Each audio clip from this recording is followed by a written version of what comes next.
سلام دوستان، من جواد هستم و خوشحالم که اولین ویدیوی کانال منو تماشا میکنین. تو این کانال میخوام تجربیات شخصی خودم از مهاجرت تحصیلی به آلمان با شما به اشتراک بذارم و مسیری که طی کردم تا به اینجا برسم و توضیح بدم. چالش هایی که داشتم و موفقیت هایی که کسب کردم تو این مسیر، مثلا کلا چطور با این سیستم آموزشی جدید آشنا شدم، اون نکات مهمی که میتونه برای شما هم مفید باشه. اگه شما دارین با آلمان به عنوان مقصد تحصیلیتون و مقصد مهاجرتتون فکر میکنین و در حال برنامه‌ریزی هستین، مطمئنم که این مطالب کانال براتون مفید خواهد بود. پس حتما کانال رو دنبال کنین. نظرات و سوالاتتون هم برام کامنت بذارین تا توی ویدیوهای بعدی بیشتر بهتون توضیح بدم. توی اولین ویدیو میخوام در مورد مدارکی که شما لازم دارین برای اپلای کردن به دانشگاه ارائه بدین صحبت کنم. اولش که اصل مدرک دیپلم، اصل ریزنمرات دیپلم، اصل مدرک پیش دانشگاهی، ریزنمرات پیش دانشگاهی و اگه برای ارشد دارین اقدام میکنین مدرک کارشناسی، ریزنمرات، گواهی قبولی کنکور، گواهی سیستم نمره دهی، انگیزه‌نامه و رزومه است. بعد از اینکه شما مدرک دیپلمتون و ریزنمراتتون رو گرفتین و مدرک پیش دانشگاهی و ریزنمراتش، اینا رو شما باید برین توی سامانه آموزش و پرورش و درخواست بدید برای تاییدیه که اینا تاییدیه رو باید بدین به دارالترجمه تا ترجمه بشه.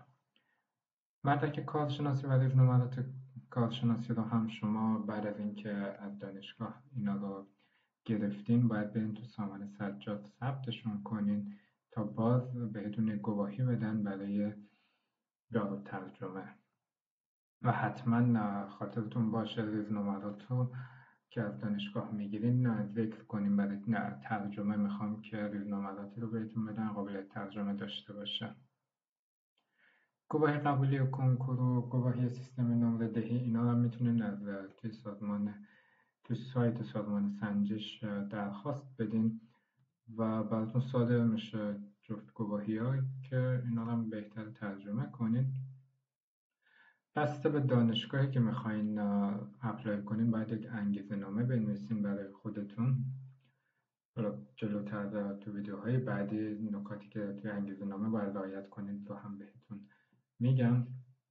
و یک رزومه ازتون میخوان که اینم توی ویدیوهای بعدی کامل در موردش صحبت میکنیم که چجوری رزومه رو بنویسین و چه نکاتی رو باید توش رعایت کنیم. پس این میشه تمام مدارکی که شما فعلا بهشون احتیاج دارین تا بتونین برای رشته مورد نظر خودتون توی دانشگاه آلمان اپلای کنین.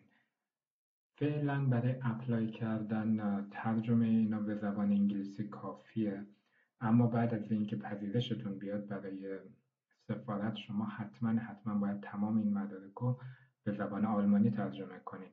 پس اگر مقصدتون 100% و مطمئنا آلمانه و قصد ندارین برای کشور دیگه اقدام کنید، از همین الان مدارکتون رو به زبان آلمانی ترجمه کنید تا توی هزینه هاتون و وقتتون صرفه‌جویی بشه.